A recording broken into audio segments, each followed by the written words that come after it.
This week's episode is a little bit different because I am a guest on another podcast, and this is Serra's podcast. She is a marketer and who will actually appear on my podcast shortly as well. So in my interview with Jane, she asked me a ton of great questions about the copywriting process, everything from calls to action to creating content that captures attention, whether it's a sales page, a landing page, what's working now for B2B, what's not working, and a whole lot more. So let's jump in.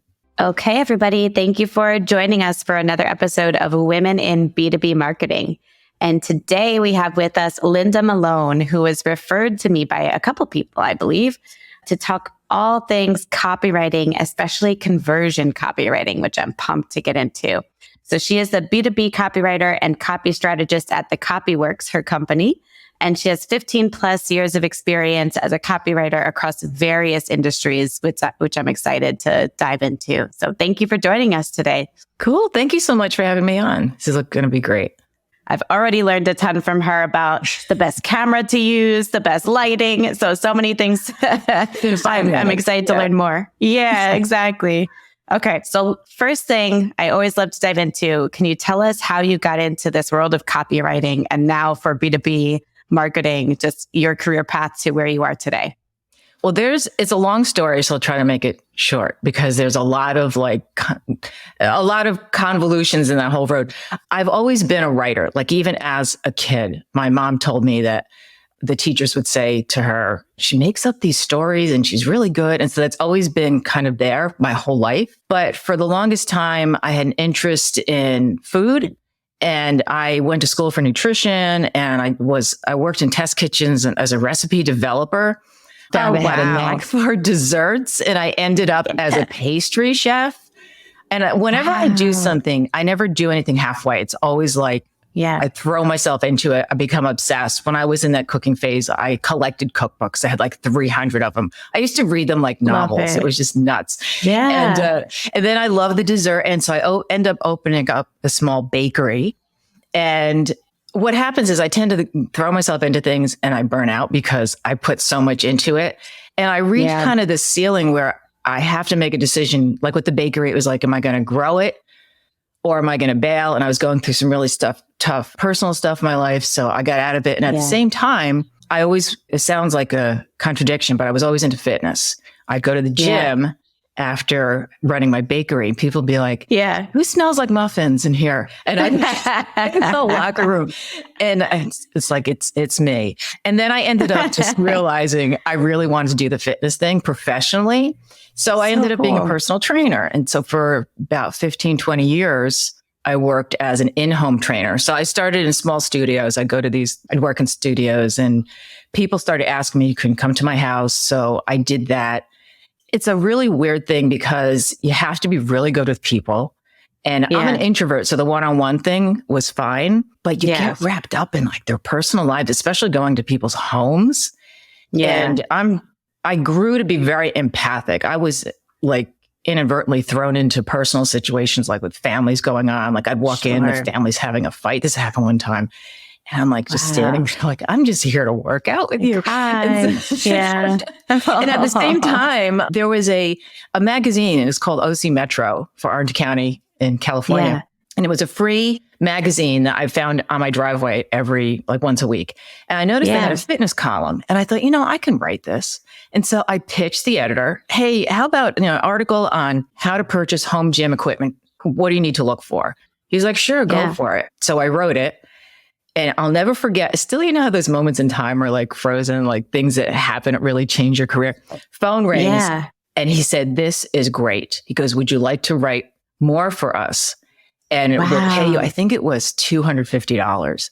And I was just bowl over, like, he's actually going to pay me to do this? I can't believe it. Yeah. And so I ended up working for this editor for years. And I started with just a couple of articles. Then I had a column. Then I was writing cover stories. A lot of times I ended up writing most of the magazine. And then they folded like everyone else at the time. But I had at that point branched out into national publications. And so wow. over the years, I accumulated a lot of accolades. I was in, I don't even know if they're still around, Family Circle, Women's Day. I remember them. Fitness magazines. Wow. I was in Time magazine, so cool. All of them. And then the bottom fell out, like around 2014. I had, I started losing business. Everything was going online. And what I used to get paid $1,000 for, I was now getting offered like $200. And buying all rights. They wanted to buy all rights. If you Google my name, because of the unusual spelling of my last name, you can find my byline like everywhere. Because they repurposed the articles and it looks like, oh, she just wrote for, MSN last month. No, I didn't. That was from 2015. Wow. Yeah. Oh, how crazy. And so I ended up kind of combining everything. I said I was going to make this long story short, but apparently I love this. Keep going. I love it. It's interesting. Yeah. So then I ended up starting an online fitness business. So I combined my writing with the fitness. And that's actually how I first learned about marketing, because I had to market myself. I didn't do a very good job of it. I was kind of winging it. I was launching products and courses and creating work, writing my own emails, but I had a lot of success with it, just kind of by accident. It was sort of a weird thing. I did that for about 5 years. It's not that I burned out. I couldn't make money on it because my target audience was women over 50. And that age group, I wanted to do high-level coaching. That's not the age group that is really open to high-level coaching. Unless they were entrepreneurs themselves. A lot of women they didn't have that kind of income, or they're on fixed incomes. And a lot of women were over 60. And so it just wasn't working out. And I was just putting out so much money for the software that had to keep the online business running, the churn rate on the memberships. So I went back into writing, but I went into copywriting. And that's how I got where I am, is just, I still wanted to write, but I didn't want to do what I had done, the content. Yeah. So now it's really just working. An amazing journey though, because it also sounds like you were in the selling courses game well before everybody else was starting to do that. Because it feels like in 2024, the past 3 years, it's just blown up, right? Everyone's creating courses and selling courses online. Yeah. But it sounds like you were doing that 10 years beforehand. I actually kind of missed that wave because I had worked with some coaches that really caught the wave of the course, like the Amy Porterfield wave, where everyone, like when you started back then, you could really make some money. And it was harder. The churn rate, I had no idea like how hard it was to keep a membership going. And I thought there was I had somebody taking care of that. And when I said how many people were losing, how many, I'm looking at the numbers. I said, this doesn't make any sense. We're losing as many people as we are acquiring. She's like, no, that's accurate. And I'm like, what? And it was a rude awakening. Yeah. Yep. It's hard to go into, there's so much competition as well, especially as more and more of online came in, right? And now it's probably 10 times harder right now with with AI and all that you can do there. Yeah. Oof.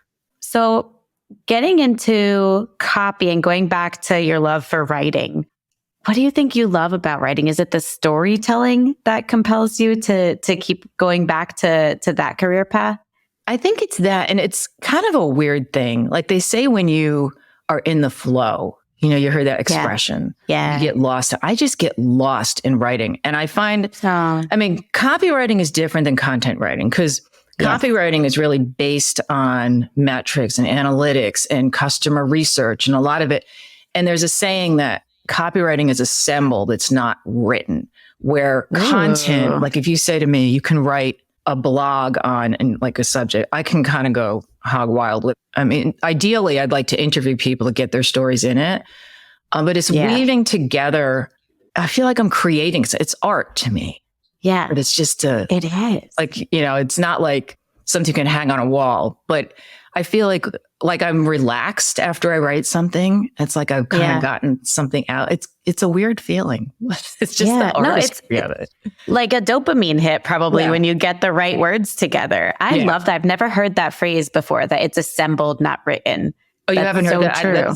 Those aren't my words. That's some famous copywriter said that, but it's very true. Sure. Yeah. Yes. It makes so much sense when you say that. I'm like, that's so true because I've worked with great content writers who can write amazing ebooks and put a ton of content together and then SEO on top of that and we get tons of traffic like that.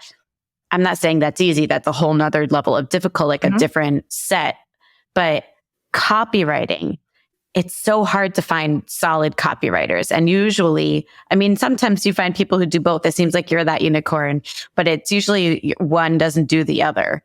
Right. And it's hard to find that person who can properly assemble the right words that just hit you like, yes, now I get what that company does. Yeah. It's a different approach. And I've had battles on LinkedIn about it. Like there's, because I wrote content for like 15, 20 years and now I'm doing copywriting and I had to learn a whole new set of skills. And I've had people say, it's not that much different, or I don't see how anyone could say that because it was so hard for me to transition into copywriting. And I had a lot of experience in content. I think it's because people say, copywriting is to get people to take action. Like that's the goal of it. And I've had people say, well, content writing is too, but it's a different way. Like content writing is more kind of running in the background.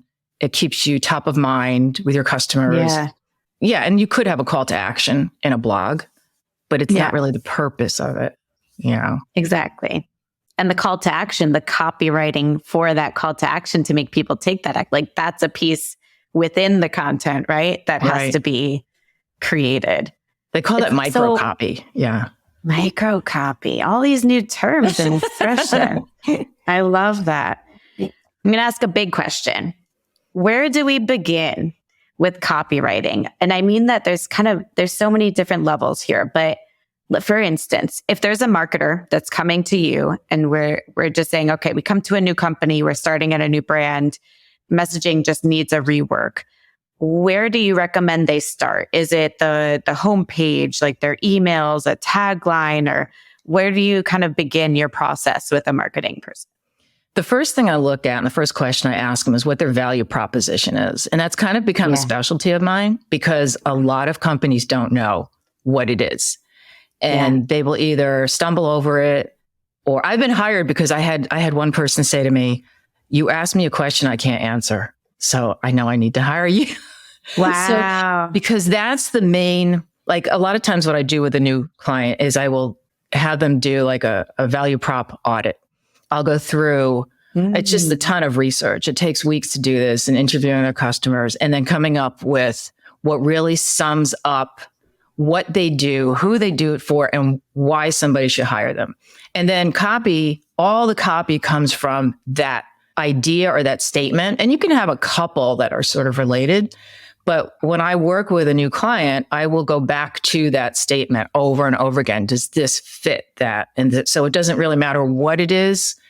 Most people, though, will start with an email, like email sequence for me, because if they don't know me, I don't know them. It's kind of a low entry, let's try a 5 email sequence is usually what they do. And then we kind of get to know each other a little bit.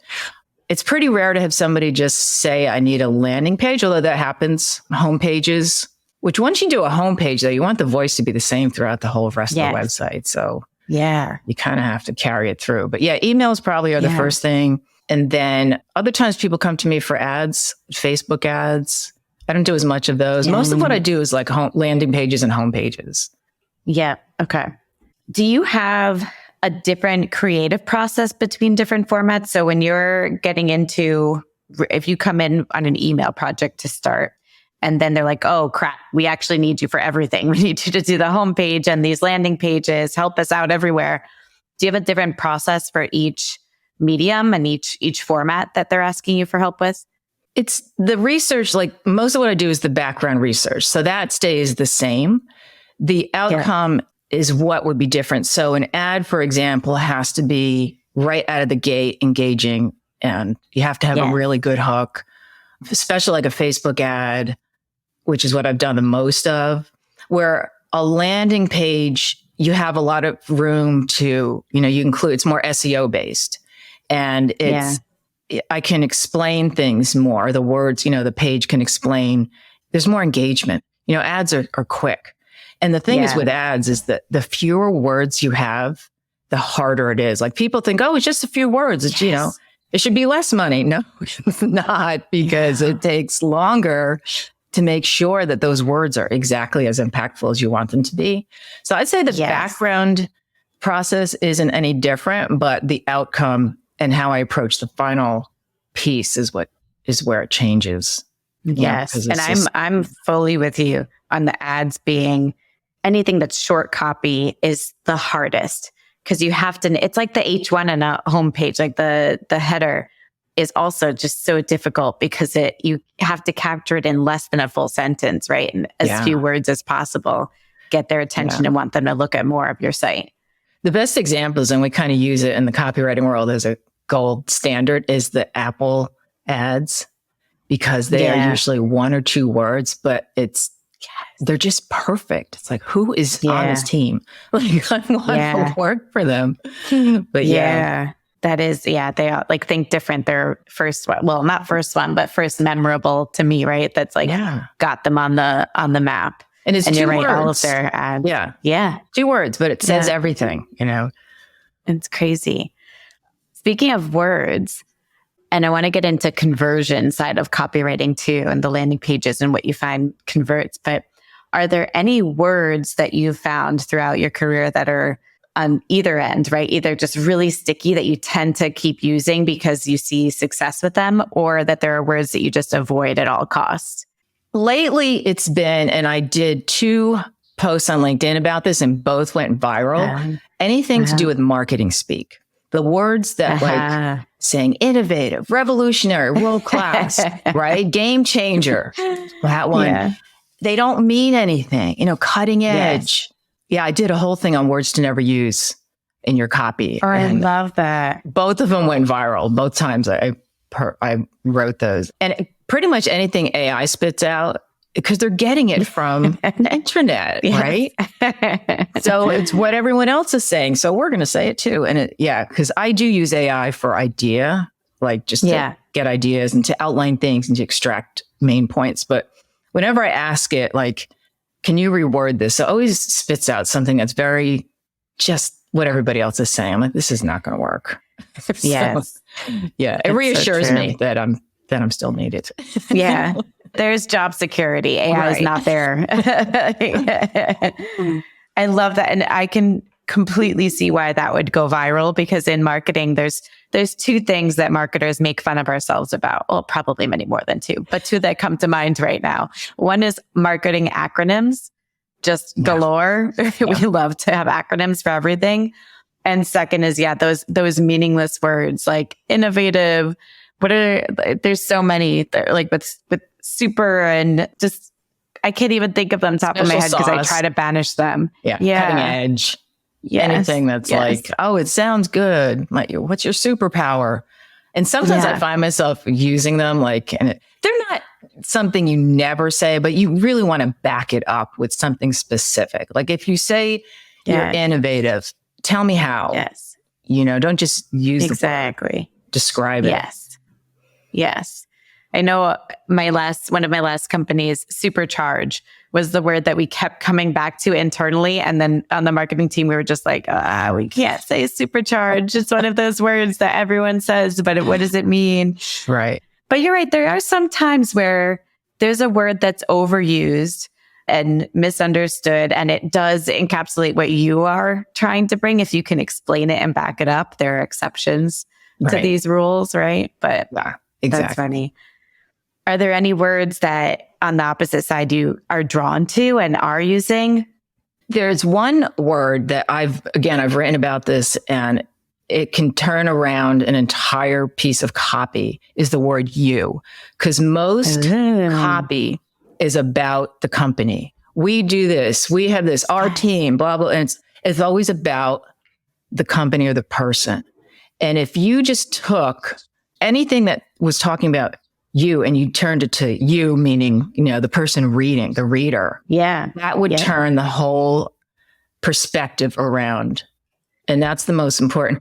Other words like exclusive, people like to know that they're exclusive. And so I buy so much makeup. And so I'm always getting these ads from Sephora's and Ultas. And, and I like the exclusive ads because they'll get you in, like our sale starts next week, but for you, because you spend so much money with us, here's a way to spend even more.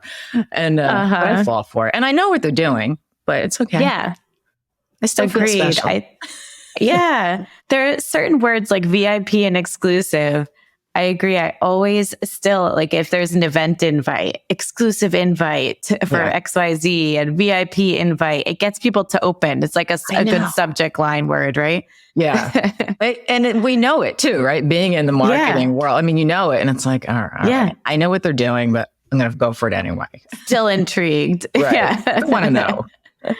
I love that. Those are great ones. And turning the conversation, I think all marketers are guilty of this at certain times. And sometimes we don't realize they're doing it. So it's a good check of saying, just spitting all of the capabilities at people instead of the problems we solve. Like, your pain point is XYZ, solve it with this. Like, instead of, we can do this, we do this.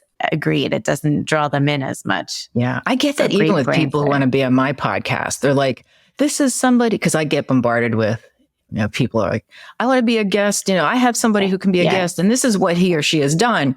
It's like, I want to know, what are you bringing to my audience? What is it that, they can learn? I guess it's easy to fall for, but that's such a simple fix. If you go to any copy on a website and you just start looking at it in that way, you can improve it like instantly. Yeah. Do you find yourself doing that because that's just what you do for your career? Always. Do you find yourself evaluating and judging words everywhere you go? Yeah. Especially SaaS companies, because they love to talk about their features. And a lot of them are not like that as much anymore. Like MailChimp and like the bigger ones are, they've kind of gotten a hold on it. The really good ones are not doing it. Like the ones that don't know yet. Yeah.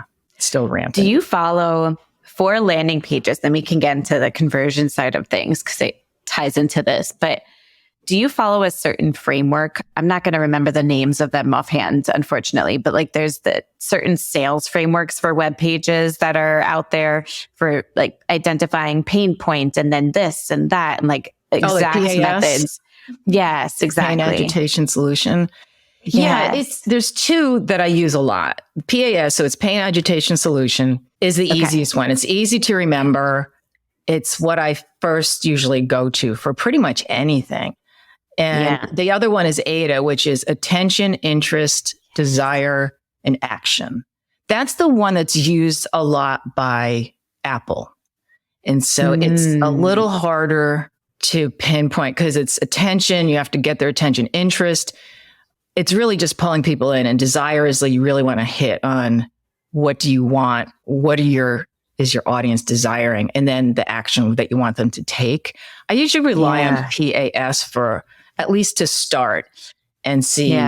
Like Saas tends to like Aida, the attention one, better, but both can work. It's about testing. Do you use these methodologies or frameworks for everything, or is it more for landing pages specifically? It's everything, even an ad. Yeah. I mean, you can do you can have like 3 sentences and have it follow a formula. Just hit on what they're doing that is painful and then driving that point home and then offering the solution. It doesn't have to be anything longer than 3 sentences. There are ads all over that use that. Yeah. Do you also, when you're creating your copy, do you tend to have visuals that you would like to accompany this too? Or do you kind of leave that separate and provide the copy? Is it a chicken egg situation on which comes first?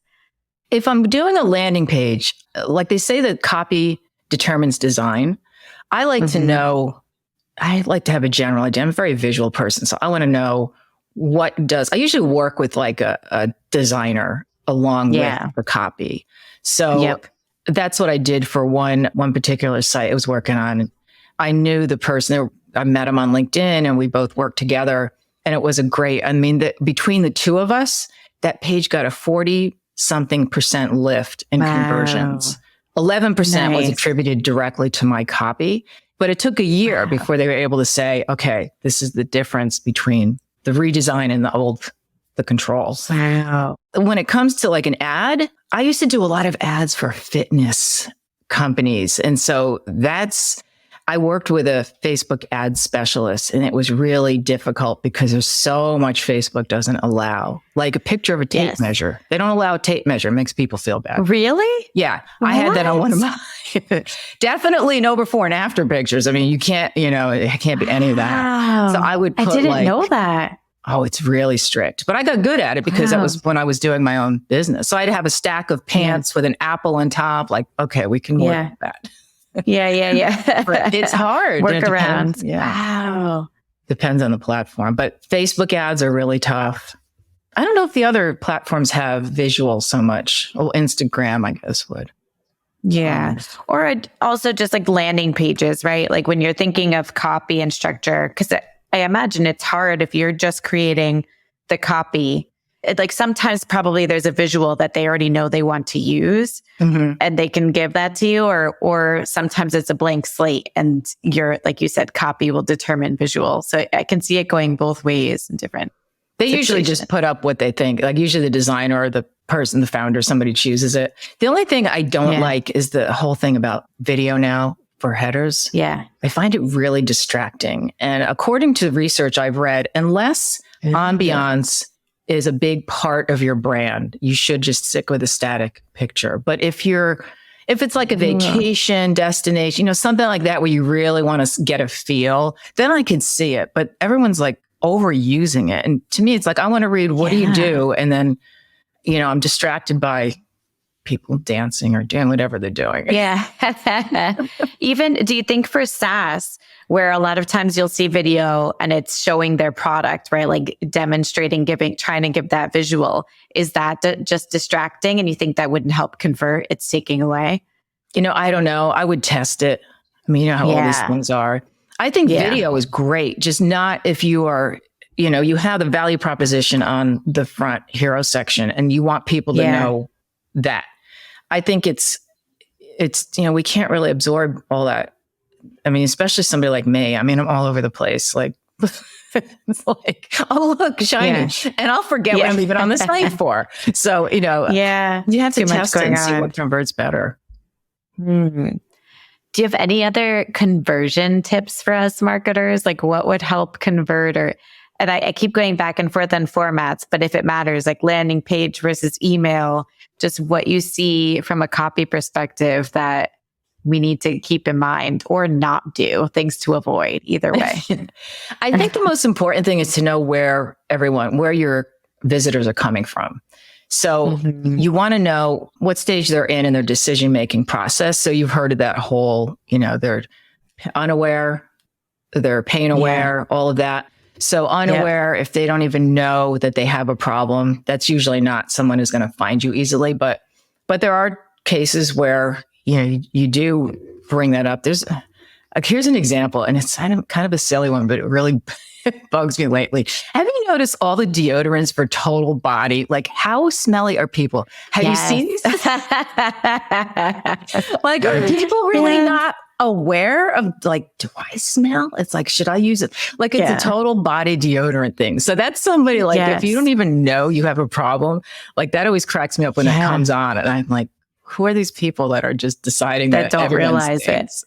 Yeah. That is so funny. I would love, there's the Mega Bay brand that just came out with, like they have, for their thighs and they have deodorant and stuff. Really? But now they came out with, I think it's Mega Man, and it's for like their lower regions. Like it's just so funny, and their ads are hilarious. But yeah, I hear you. That I do see that more and more lately. When it comes on at our house, I'm just shouting at the TV, how about taking a shower? How about just bathing? You had to get back to that. So if they're coming from an ad, for example, so they're already solution aware. They know that you have a solution. So you don't want to send them to your homepage. You want to send them to a landing page that picks up from where that ad left off. So that's, I think, the most important thing. People tend to send everyone to their homepage. And if you already know what the product is and you want it, you don't need all that. You want to just be, it should pick up where the ad left off so that they just come to that. I mean, that's probably the most important thing. And also to know, again, the value proposition everywhere should be evident? Like, what makes you different? Most people can't talk about that. Well, you said that a lot of what you do and with copywriting is based on data and research. So where do you begin on that front when you take on a new client? I start with a discovery call with the client. It's usually like a long hour and a half, really digging into questions they usually don't even think about that. I'm suddenly drawing a blank, but it's everything about their customers, what they know. Yeah. And the second step is really to talk to their customers, previous customers. This is the hardest part because a lot of people don't want to talk. But if they are really, like, I had this one client who's a leadership executive coaching company, and their people, the people they coach, love them so much. Everyone was like, oh, I'll talk to her, because they have to reach out and say, would you be willing to talk to a copywriter? That's where I get the best information. Yeah. Especially the words Raving they're fans. using. Yeah. And interviews. So I start with those, and then I get into all the analytics. I have a whole list, and I send them like, this is my wish list. And most people don't have a lot of it, but it's everything from social media. It's all their analytics on their website. Are they using, Hotjar? Are they using some kind of tracker? I want to see where people are falling off, if it's relevant to what I'm doing for them.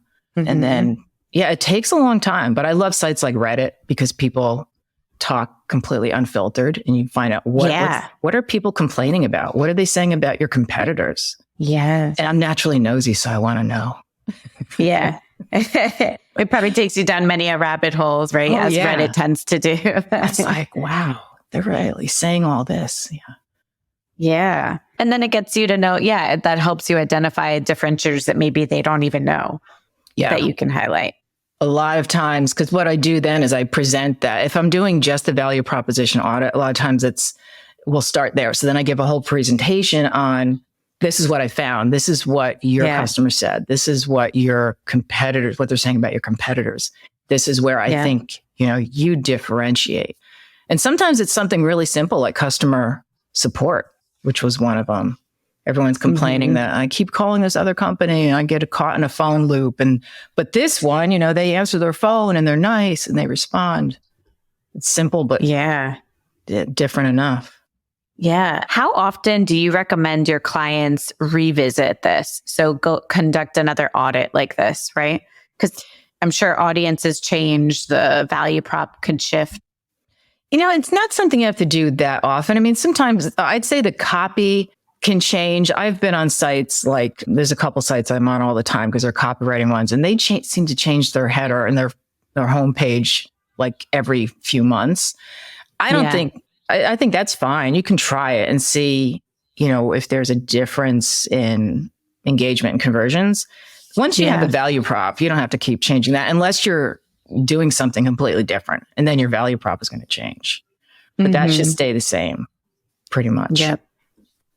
Makes sense. Do you think the customer interviews piece, like that part should be more regular to see what, like your value prop could stay the same, but maybe pain points are changing in the industry? Sure. If there's new changes, if there's, it's kind of hard to say. I mean, I just know, like I had somebody that I'm redoing their website. I wrote it for them like 4 years ago. And so I'm going to revisit probably not the same people, but I said, I need to talk to a few more people that are your current customers. So I don't think I have, you don't have to go through all the same process, but probably a couple of people you'd want to talk to and make sure that they're still saying the same things. Yeah, that makes sense. Like I know in the world of marketing, when you come to a new company, a lot of times marketers tend to want to redo the website. It's like a big new project that tends to happen when you come on board. That could end up being a new website every year, every 2 years, every time like that. Because I think, what is it? The average tenure for a head of marketing is 18 months around there. So does that mean a website gets updated every 18 months? So 18 to 24. I mean, I wonder how often, like this company, you're saying 4 years. That's great that's, to me, that seems like a testament to your copywriting, that for 4 years they kept the same messaging. It was working for them. So that's huge. Yeah, it seemed to be. And it's also, people get bored. If they're people that regularly visit your site. Like, I always like when I go on a site I've been on and they've changed things, like, oh, this is cool. Yeah. As long as it's not confusing. If you've completely changed your approach, then it's like, what happened? Why is this completely different? Then, Exactly. Yeah.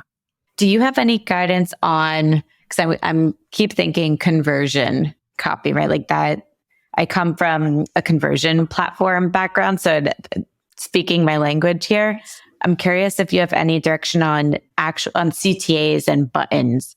How important is the copy that's on the button, and how do you determine what works there? Any secrets for us?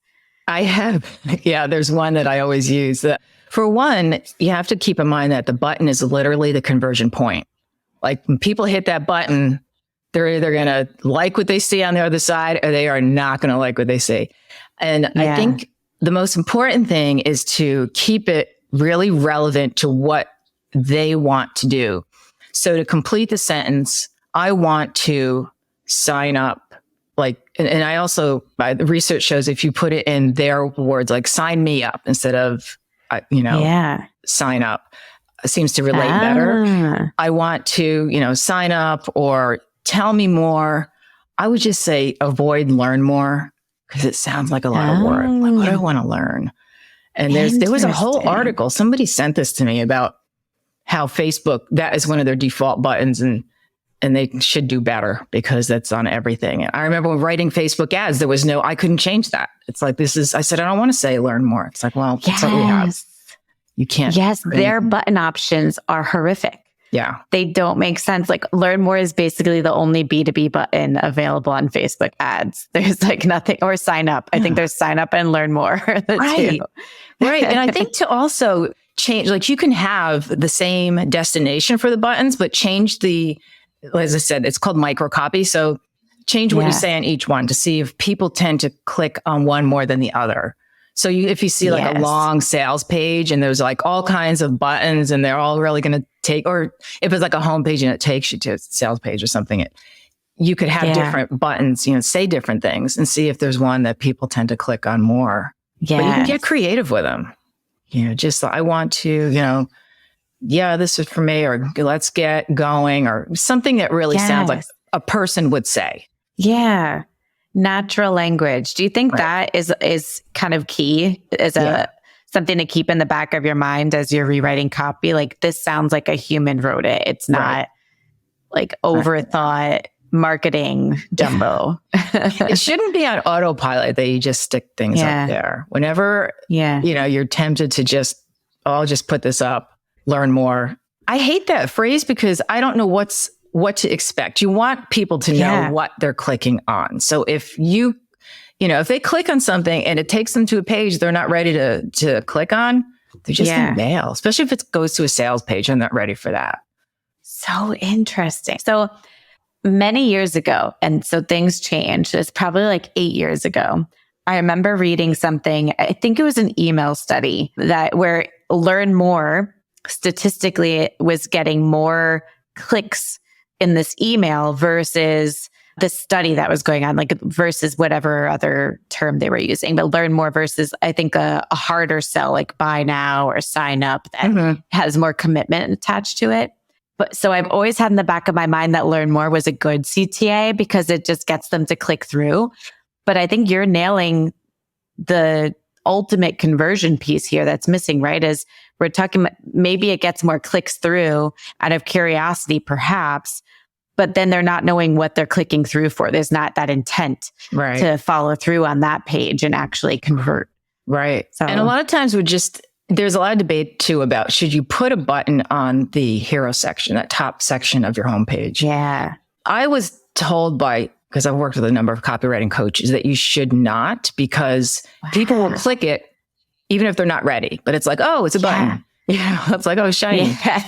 Like happy. Yeah, and if they're not, but SaaS companies usually do. In fact, they usually have two. One that says, guilty. Start your free trial. And It's always about testing it, and see what people do. And maybe it is appropriate. Maybe it does work. I don't know. It's not up to the copywriter. It's really up to what does the audience do with it. Yeah. If you find, so you're familiar, I'm sure, with Hotjar, those tracking analytics. If people are clicking on it and then going to whatever page and then they're leaving, that would tell you that they're not ready for that.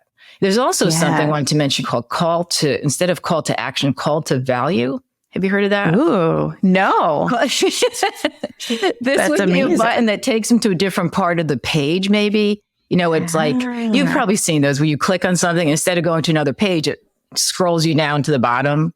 Yeah, anchor links. Yep. It's sort of like a learn more. Okay. But it gives them more information.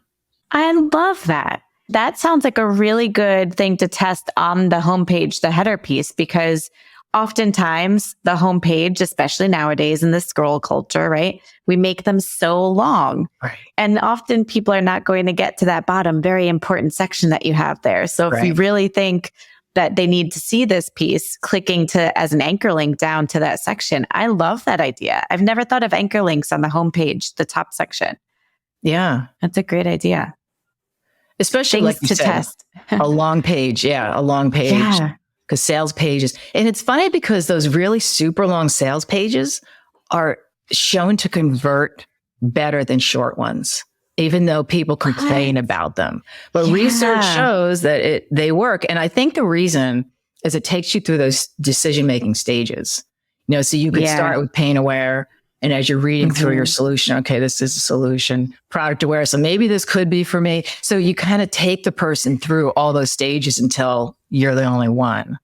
Yeah, that's true. That makes sense. And it's kind of like all of those Facebook ads. I mean, for me, Instagram ads get me late at night.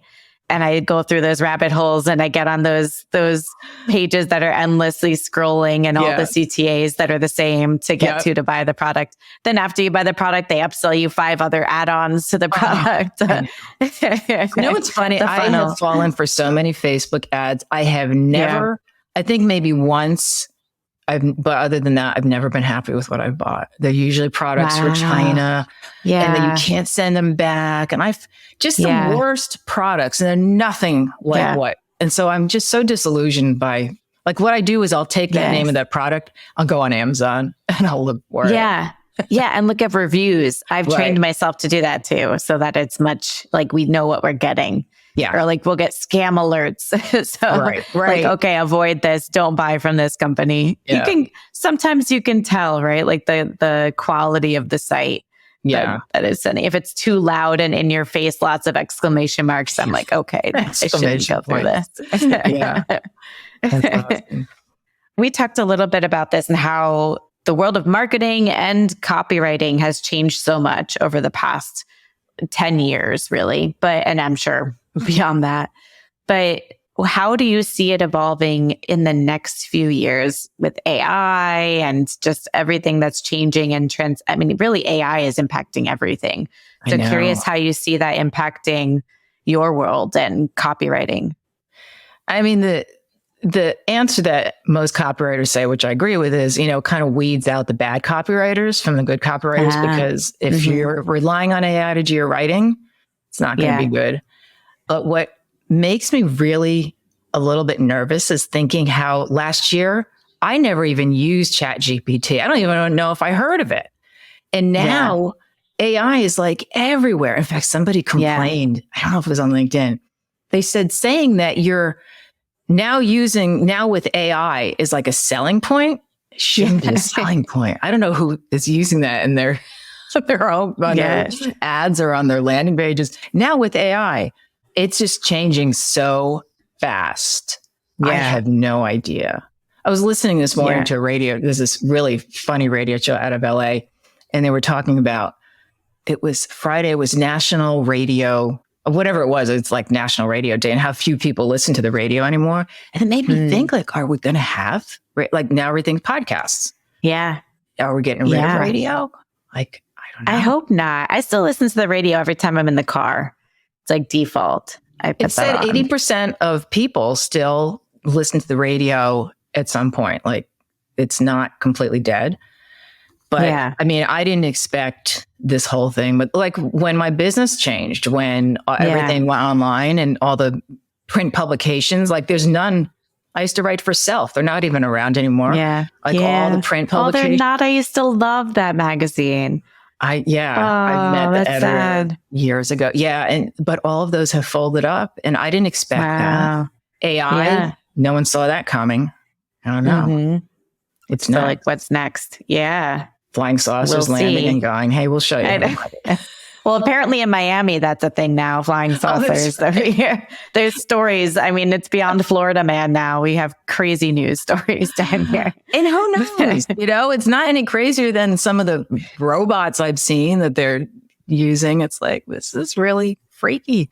So the answer is, I don't know, because things are moving so fast that I can't imagine. I think the human element of being a copywriter and being able to infuse stories, like that's something AI can't do. AI doesn't have a story. It doesn't have a history. So as long as people can continue to use, personal stories and emotions, because that's really how people make decisions, I'm not too worried about it.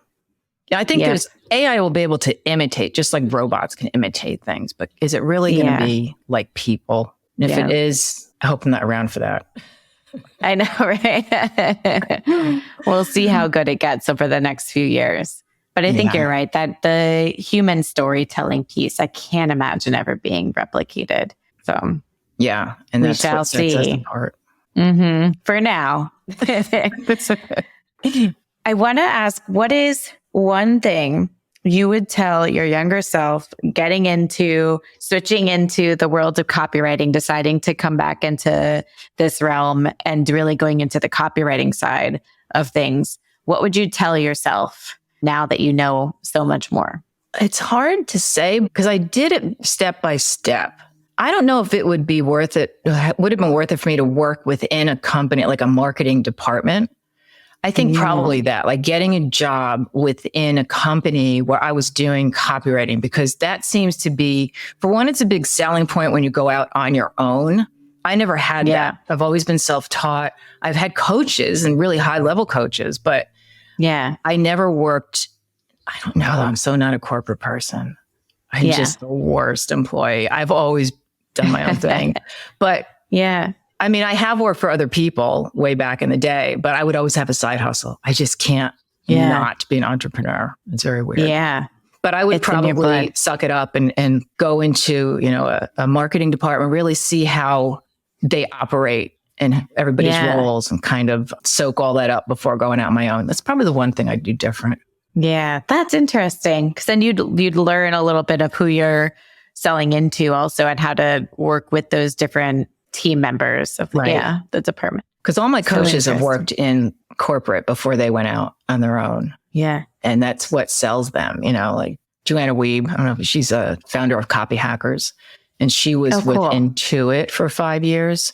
And so she established herself there, and then she went to Crazy Egg and some other big companies. And I know that's where she learned a lot of, what she teaches now. So that probably would have given me an advantage. I don't know if my younger self would have listened to me though. Right?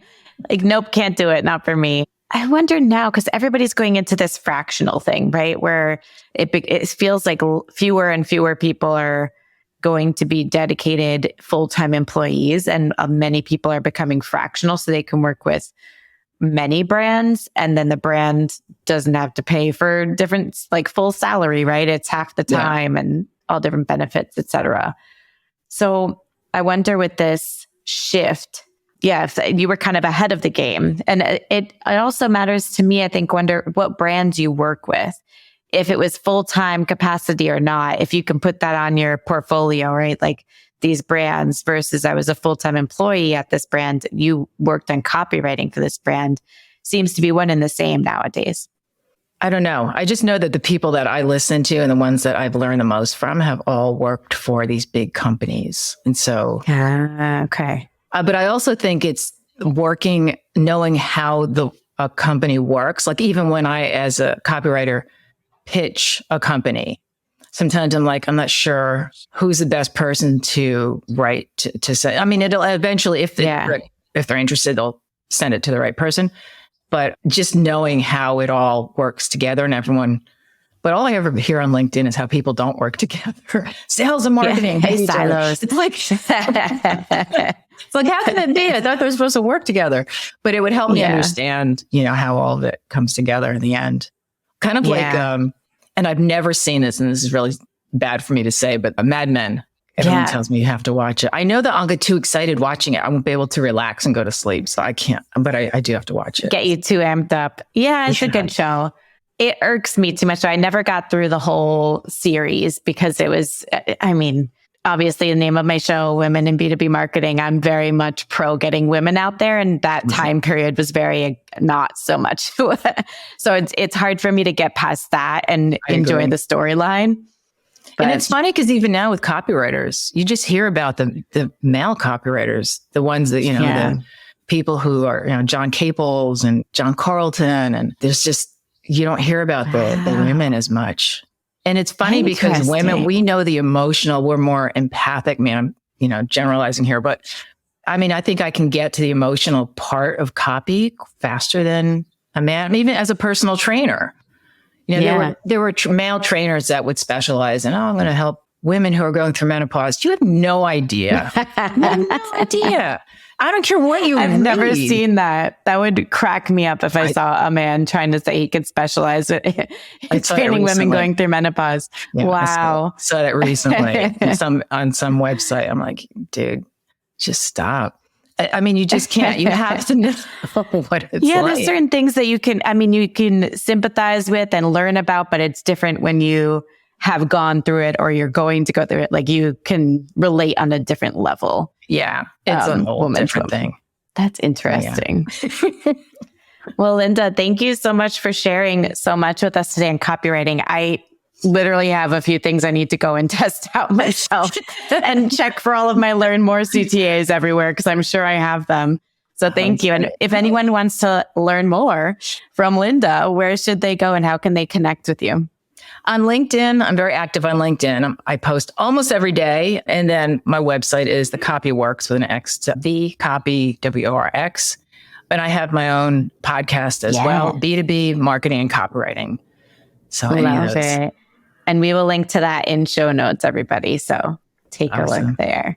Perfect. Well, thank you so much for joining us, Linda. And again, for sharing all your wisdom and tips and tricks. I will be following you on LinkedIn for sure to get money more over the years. So thank you. Thanks, Jane. This has been a lot of fun. And everyone listening, if you like the show, rate us, like us, share with a friend. It helps us get in front of more eyes, more ears, and more women, more people. Thank you, everyone.